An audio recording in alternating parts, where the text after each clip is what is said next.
We provide you the platform to turn your dreams into reality. Give wings to your aspirations with KR Mangalam University. तो Israel ने एक तरफ Yemen के खिलाफ युद्ध का ऐलान कर दिया है, वहीं दूसरी तरफ नेतन्याहू अमेरिका के साथ नई सैन्य और रणनीतिक साझेदारी पर मुहर लगाने के लिए बेकरार हैं। इस बीच ईरानी जनरलों और आईआरजीसी कमांडरों की जुबान लगातार इजराइल के खिलाफ आग उगल रही है। तो क्या सीज फायर के बाद अब ईरान को इजरायली पलटवार का डर सता रहा है?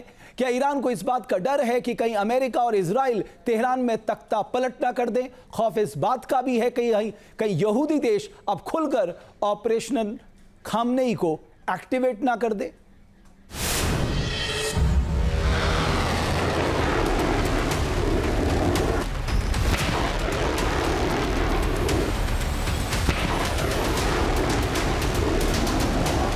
बारह दिन के युद्ध के दौरान में इजराइल ने ईरान की एटमी और मिसाइल फैसिलिटीज को बेइंतहा नुकसान पहुंचाया। यहूदी देश ने चुन चुनकर ईरानी आर्मी जनरलों, आईआरजीसी कमांडरों और परमाणु वैज्ञानिकों को मार गिराया।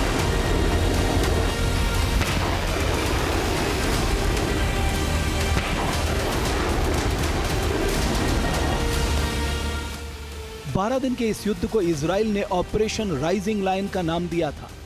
वही सीज फायर का दूसरा हफ्ता अभी बीता भी नहीं था कि इजराइल ने ईरान के सबसे भरोसेमंद दोस्त और प्रॉक्सी शिया मिलिशिया हुती पर ऑपरेशन ब्लैक फ्लैग के तहत जोरदार हमला बोला, एक तरह से युद्ध का ऐलान कर दिया। इजरायली रक्षा मंत्री इजराइल कॉट्स ने यमन को सीधी धमकी देते हुए कहा कि यमन का हश्र तेहरान जैसा ही हो। जो कोई भी इजराइल पर हमला करने की कोशिश करेगा उस पर हमला किया जाएगा, और जो कोई इजराइल के खिलाफ हाथ उठाएगा उसका हाथ काट दिया जाएगा। हुती मिलिशिया को अपने किए की भारी कीमत चुकानी पड़ेगी। यमन भले ही इजरायली बदले की आग में झुलस रहा हो, लेकिन यहूदी देश का मिशन ईरान बैकफुट पर चला गया हो ऐसा लगता नहीं। और अब तो नेतन्याहू को खुलकर अमेरिका का साथ जो मिल गया है, ऐसे में ईरान का खौफ खाना लाजमी है। खौफ इजरायली हमले का, डर खामनेई को टारगेट किए जाने का।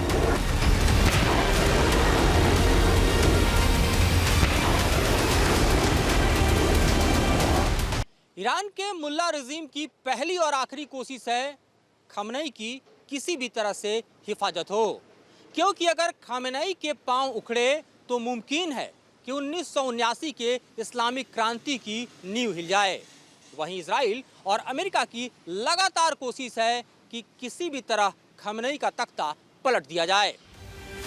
ईरानी विदेश मंत्री और आर्मी जनरलों की जुबान से निकल रही भाषा ही सबूत है कि ईरान भयंकर डर से घिर गया है। ब्रिक्स सम्मेलन में पहुंचे ईरानी विदेश मंत्री इब्राहिम अगारची का बयान इसी तरफ इशारा कर रहा है। इस चेहरे को गौर से देख लीजिए, यह है खामनेई के करीबी और ईरानी सुप्रीम काउंसिल के मेंबर हसन रहीमपोर अजगादी। इन्होंने खामनेई को अमेरिका और ईरान की तरफ से खामनेई को आई एक खरोंच के बदले अमेरिका तक को दहलाने की धमकी दे डाली है। उन्होंने सोशल मीडिया प्लेटफॉर्म एक्स पर पोस्ट में लिखा,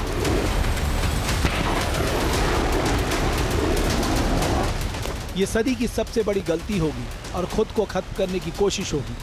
खामनेई को आई एक खरोंच से पूरे इलाके में आग लग जाएगी। दुनिया भर में अंतहीन अभियान चलेगा और दुनिया भर में अमेरिका और उसके सहयोगियों पर सीधे हमले शुरू हो जाएंगे। और हाँ, इसमें अमेरिकी जमीन भी शामिल होगी। इस युद्धनाद की वजह है नेतन्याहू का अमेरिका दौरा। ईरान नेतन्याहू की वॉशिंगटन यात्रा को अपने लिए बड़ी मुसीबत मान रहा है। जहाँ भक्ति है हर शब्द में, कथाओं में छुपे हैं दिव्य रहस्य और ज्योतिष देता है जीवन को दिशा। धर्म से जुड़ी हर बातों को जानने के लिए हमारे चैनल स्तुति को सब्सक्राइब करें। चैनल पर जाने के लिए इस लिंक पर क्लिक करें।